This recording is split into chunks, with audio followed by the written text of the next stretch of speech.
Fine. So we were discussing about traumatic brain injury and we'll move forward with the same. More importantly, we are going to talk today about the altered state of consciousness. It is utmost important for you to understand in which state the person is. If you are a neurophysician or a physical therapist, when the patient is coming to you, at that time it is utmost important that you look at what is the consciousness level. The first thing, that is why in the examination part we are checking for the level of consciousness if you recollect our neurological assessment. So why do we need to check for it? Whenever you are going to provide any treatment, may that be medication, may that be physical, may that be anything, you need to see the level of consciousness. If the patient is in coma, they will not respond to you. If the patient is having in stupor or obscurity, they will not have cognitive functions. Yes, so accordingly you will have to plan your treatment. So the first thing that you need to learn is altered state of consciousness. Normal consciousness, you and I are conscious at this point. Yes, our higher mental functions are completely normal at this given point of time. But the patient, when they are encountering traumatic brain injury, the level of consciousness changes. Yes, the most important and common first is concussion. Mild or no loss of consciousness. If there is loss of consciousness, it will be less than 20 minutes. 20 મિનિટથી ઓછું જ loss of consciousness હશે. That is, the patient will be unconscious less than 20 minutes. Most commonly, it is seen in sports. Yes, where, say for example, boxing or say for example, cricket, when something out from outside hits the head of the patient or the head of an individual, and there will be signs and symptoms. Initially, the patient may become drowsy or even loss of consciousness will be there, but will not last more than 20 minutes. No retrograde amnesia. Retrograde amnesia.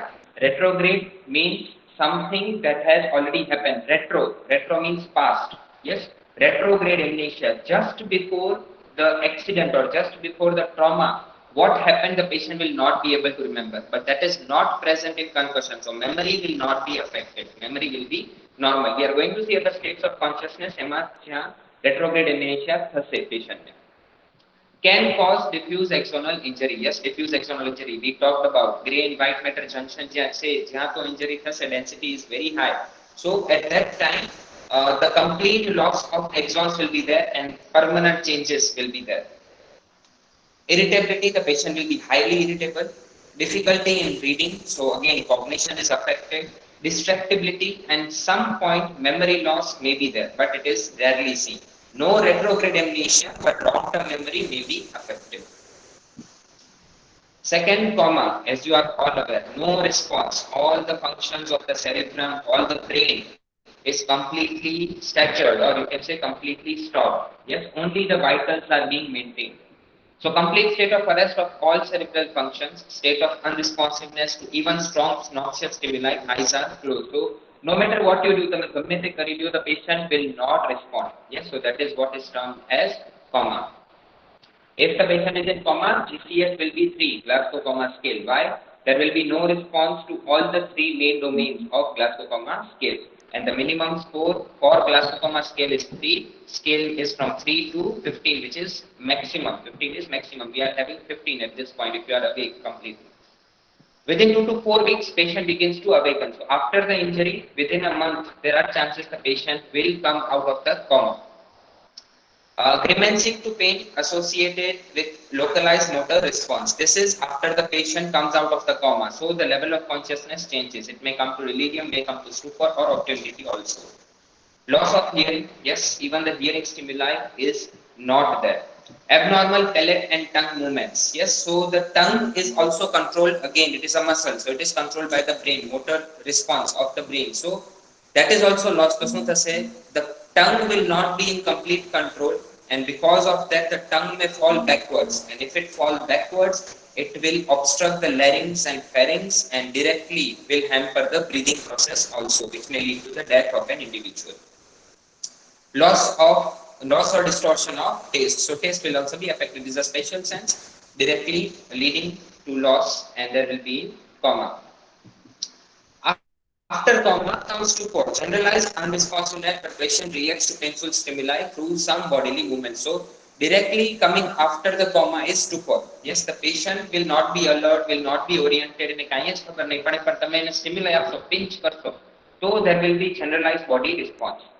body respond કરશે to painful stimuli only. Otherwise, higher mental function, cognition, perception, everything will not be there. You will not be able to check also. Obtumbity after stupor, state of overt sleepiness. Yes, in Gujarati, if we say it is dream. Yes, a patient who has taken medication which is affecting the brain, relaxing the brain, antidepressant, tricyclines, and everything, they will cause obtumbity. That is increased amount of sleepiness. When aroused, exhibits reduced alertness. So, કોઈ પણ patient dreamમાં હોય or when the patient is in obscurity, when you try to wake them up, they will not be alert. They will be disinterested in environment. They will not be aware of what is going on in the environment, and their response to stimuli will be slow because the brain is still in lower alertness levels.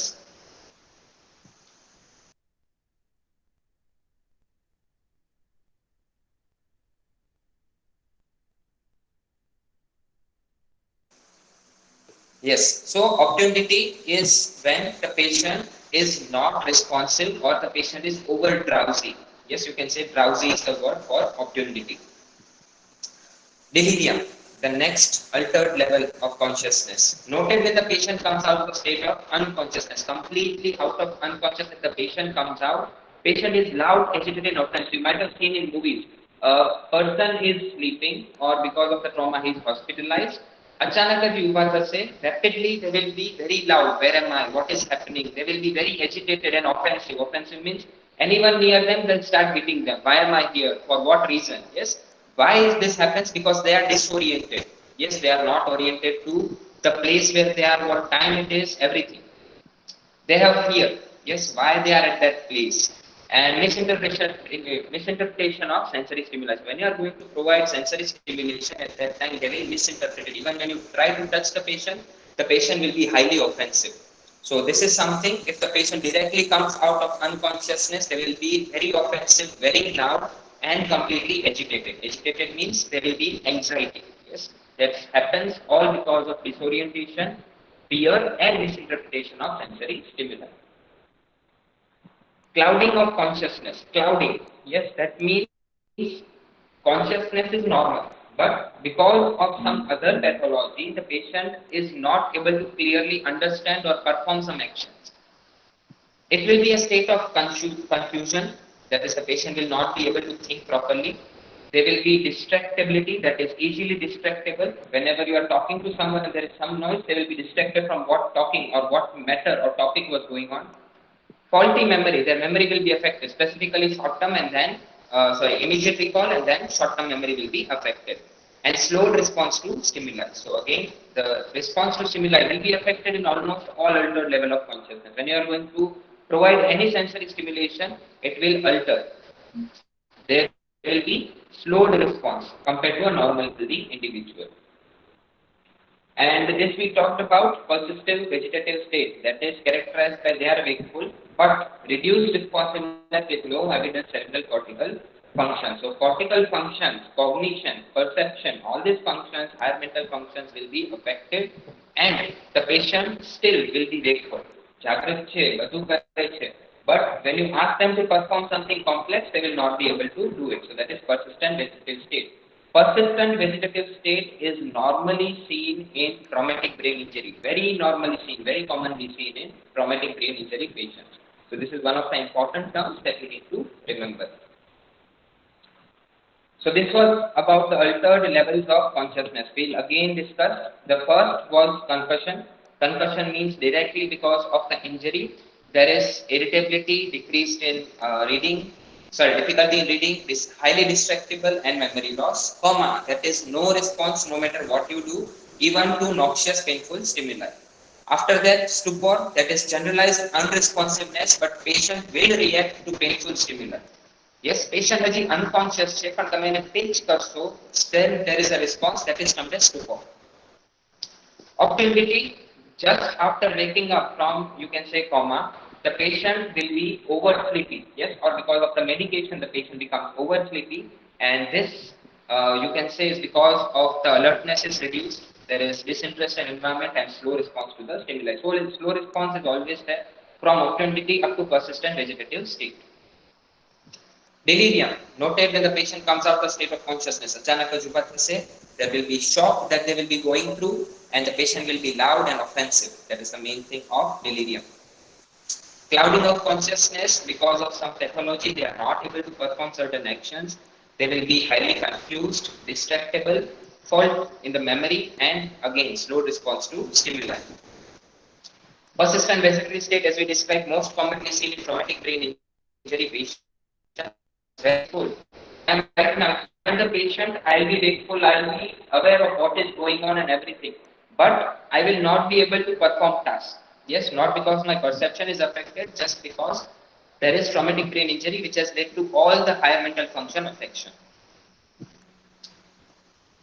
Now coming to orientation and memory deficits. Orientation is two, three things: time, place, and person. What time of the day it is, what is the place that the patient is in, and which or who are the persons nearby. If the patient is not able to recognize these three things, then it is said the patient is disoriented or not oriented to the time, place, and person. TPP. Memory deficits are also there. Memory immediately will be affected. You can say immediate recall. Later on, short-term memory, but almost all the times, long-term memory is not affected. How do you check for short-term memory or immediate recall? Can anyone tell me? We have discussed this in assessment.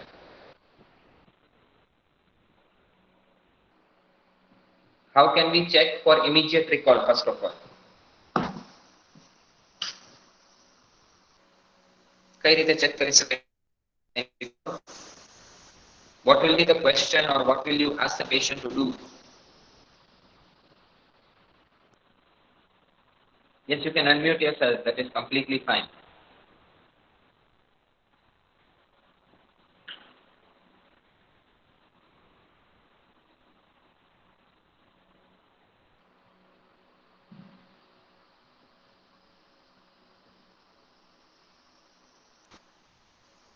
Yes, tell me, tell me.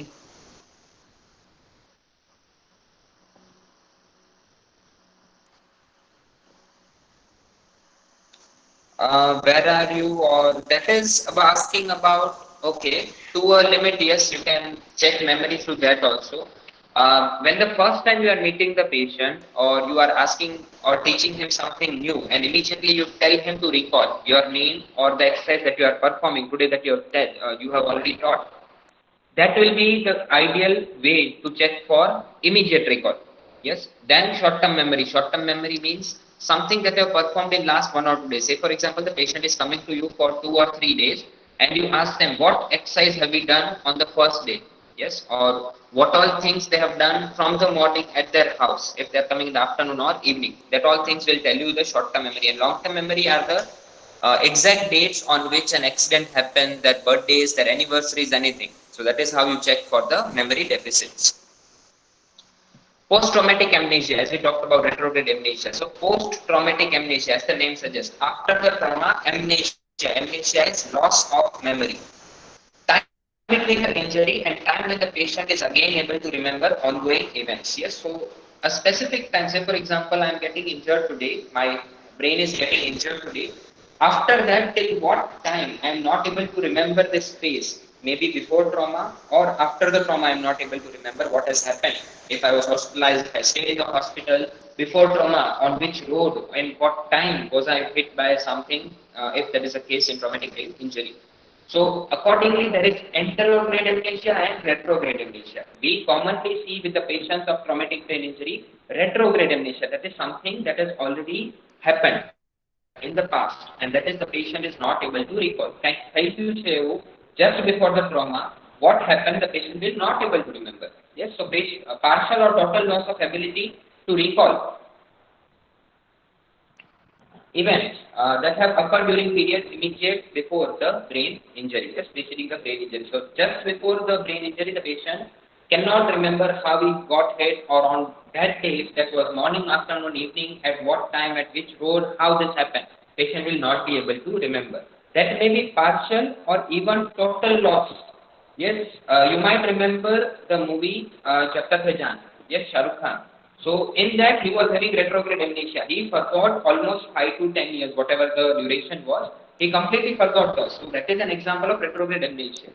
And according to the movies, if you get hit again, the amnesia becomes normal. But that is not the case always. So do not hit the patient if there is retrograde amnesia. Impaired attention. Yes, patient exhibits hyperactivity, impulsiveness, decreased attention span, and disease, distractibility. We have seen this in all the levels of consciousness also, retarded level of consciousness. So the same thing happens, the attention is reduced. Can someone tell me the types of attention that we have discussed?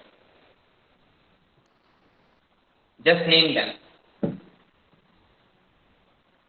Types of attention.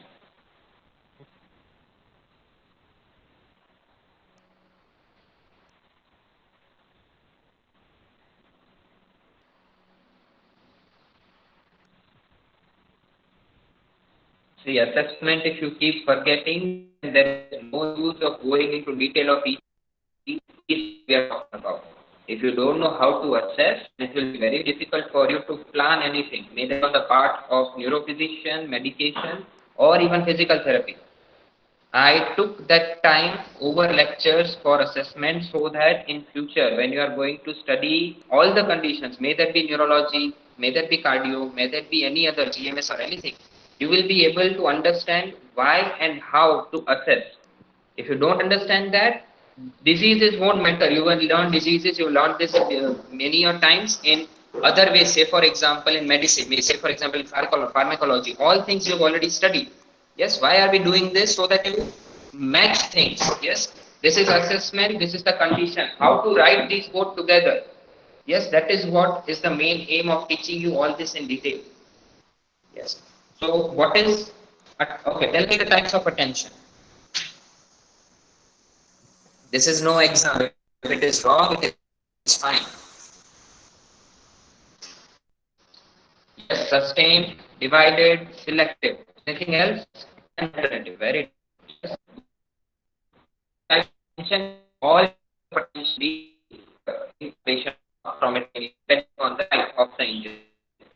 Like stroke ની જેમ જ any part of the brain can be injured. Yes, not specific anterior thase, posterior thase, parietal thase, temporal lobe thase, anything can be affected. And for that reason, depending on the site of the lesion, there will be signs and symptoms. Just like stroke. Yes, stroke માં પણ આપણે MCA, PCA, ACA, bypass syndrome, AICA syndrome, Lobden syndrome, Weber syndrome, all this we have seen. Why? Because it all depends kya injury થાય છે. Similarly, in traumatic brain injury, the same things happen. Wherever the injury is, according to that, there will be signs and symptoms.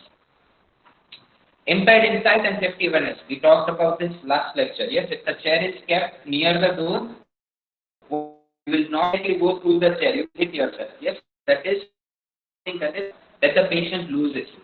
So patient may not realize that he or she cannot transfer out of the bed or ambulate across the street safely without supervision or physical assistance. So patient sometimes denies that they are affected and they feel like no, they can do it. Yes, I have, say for example, I have an image, I am a very big bodybuilder and I can move the chair with me along the door. Yes, but ultimately what will happen? I will fall, I will get injured. Yes, so that is something that is safety awareness. So when body image is affected, perception is affected, at that time such safety awarenesses are lost. Impaired executive functions. When trauma is to frontal lobe, specifically we shall see such things. Yes, depending on the physiology, functions of all the lobes, there will be signs and symptoms. Again, we are repeating. Executive function refers to four overlapping capabilities: volition, planning, purposive action, and effective performance. Volition. These are four steps that happen within microseconds in the brain and then you perform something. Yes, so the first thing is volition. If right now I'm thinking I have to move my hand into flexion, shoulder flexion. Yes, so first thing my brain thought, this process of thinking that I have to perform some action, it is termed as volition. Then I have to perform fixed. Now I have to plan the movement along with shoulder, my elbow and wrist and fingers and trunk and everything, which muscles and how much the signal should be given, that is planned. Planning mainly happens in the frontal lobe, basal ganglia and the cerebellum. These three together plan the whole movement. Then purposive action through the spinal cord, nerves are being activated and the muscles are being contracted. That leads to effective performance. So volition means planning. Volition means just thinking of the movement.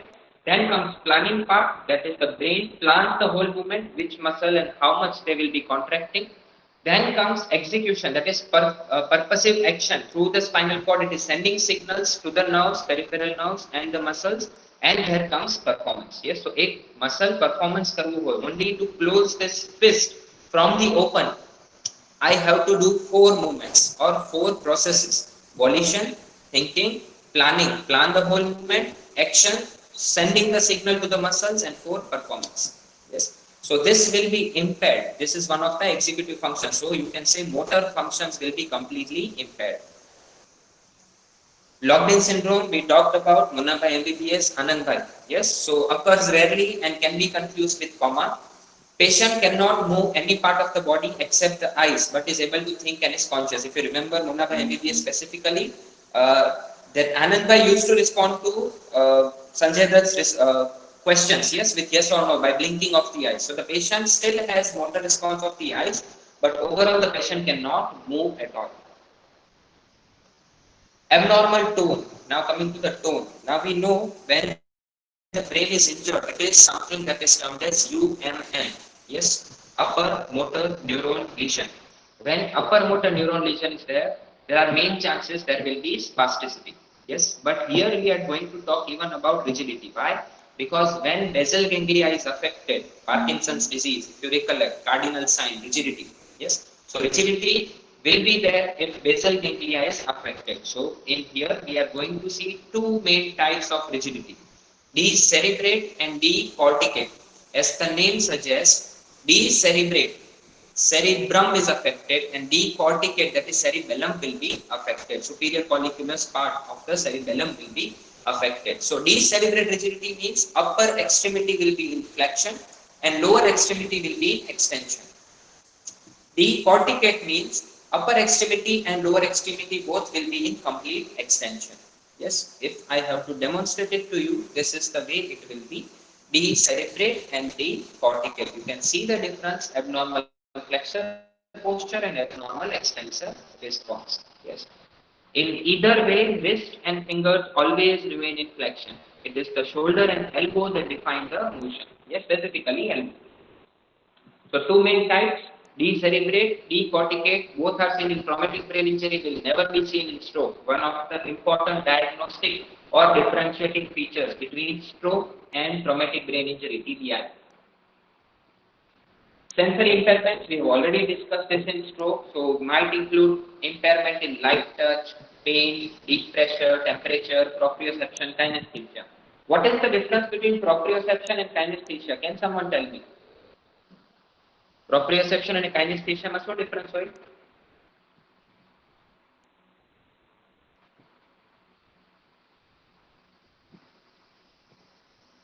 What is proprioception?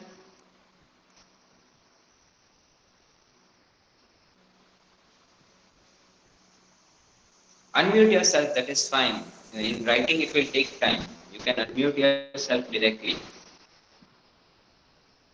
What is proprioception?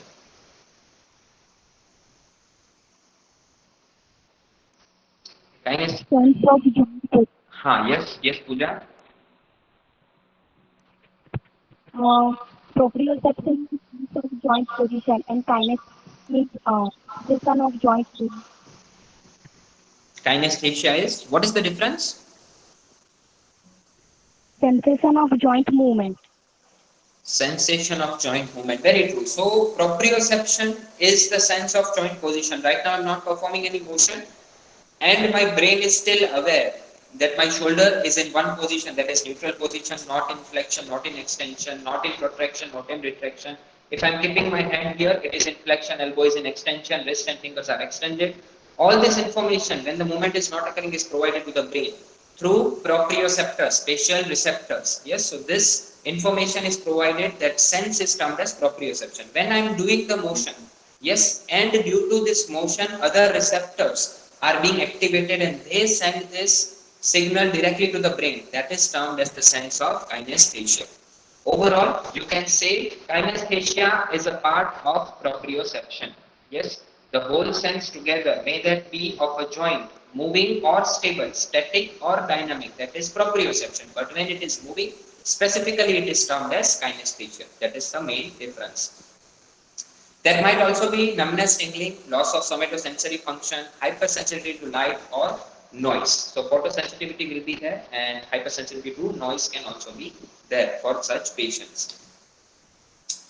Motor function impairment, moroparesis, hemiparesis, tetraparesis, appearance of early reflexes such as tonic neck reflexes. You might be learning in pediatrics ATNR and STNR.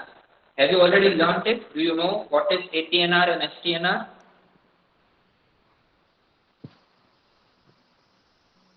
Yes, these things we have already discussed, these things we already learned. That is why I'm asking. Yes, so it is ATNR, STNR. Have you heard these terms? Yes or no?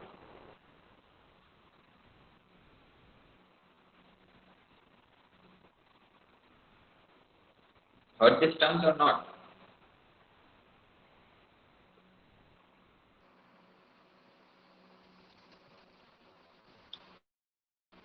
Atonic neck reflex and symmetrical tonic neck reflex.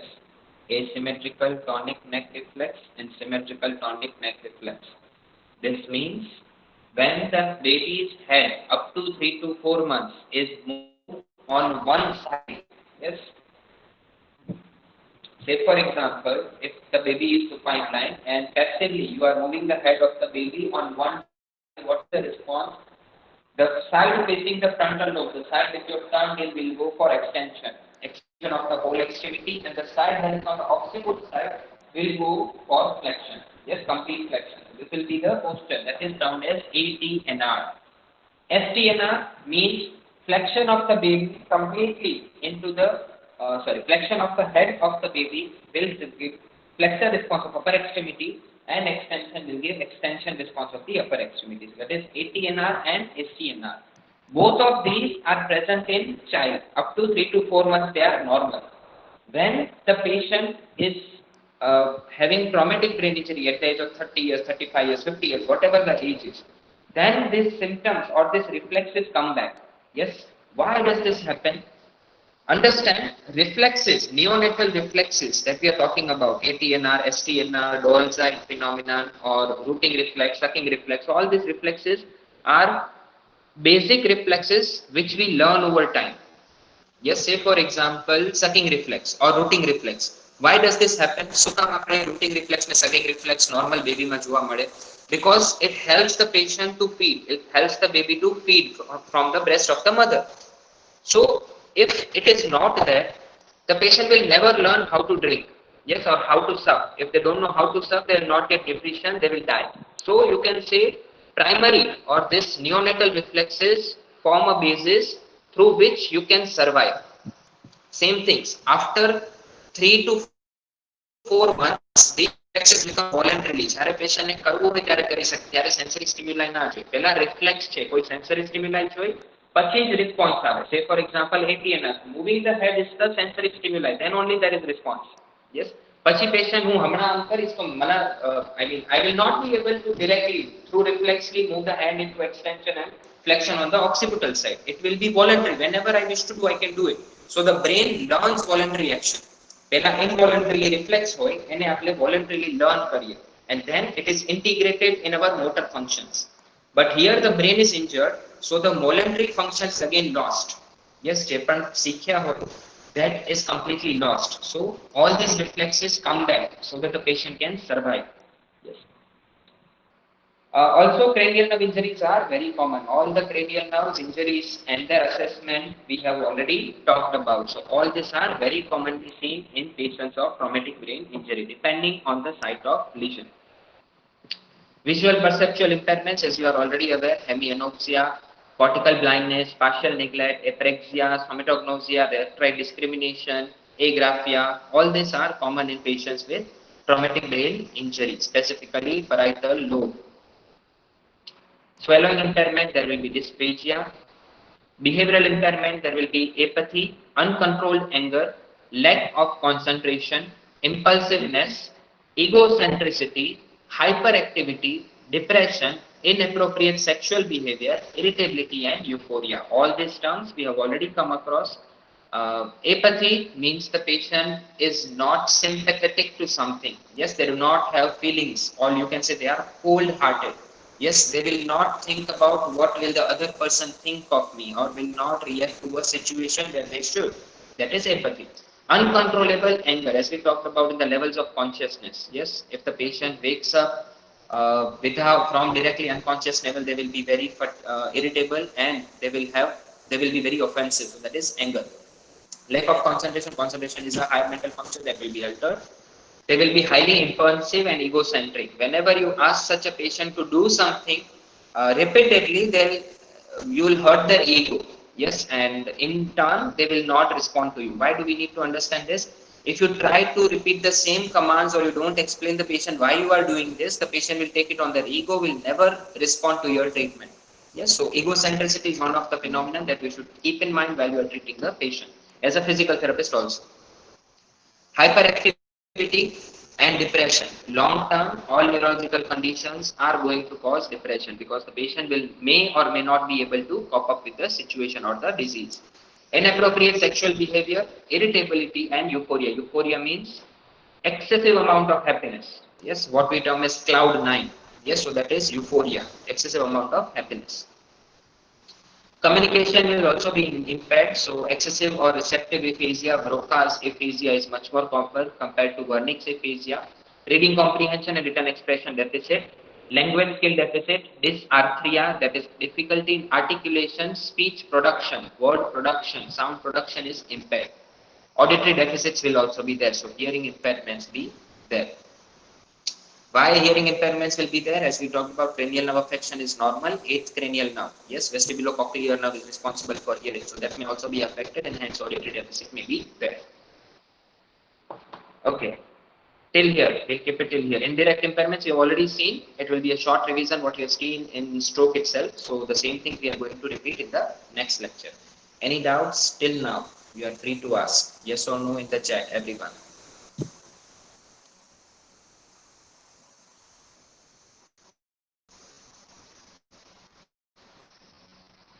Any doubts you have regarding what we discussed today, please let me know.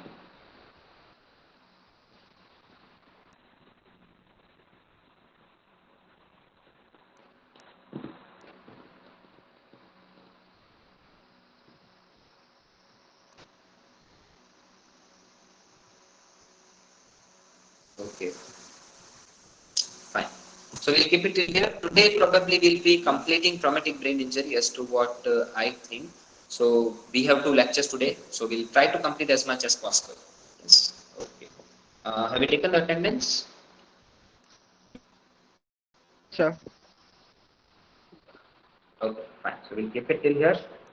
We'll be continuing in the afternoon, rest of the lectures. And by the time, hope you have a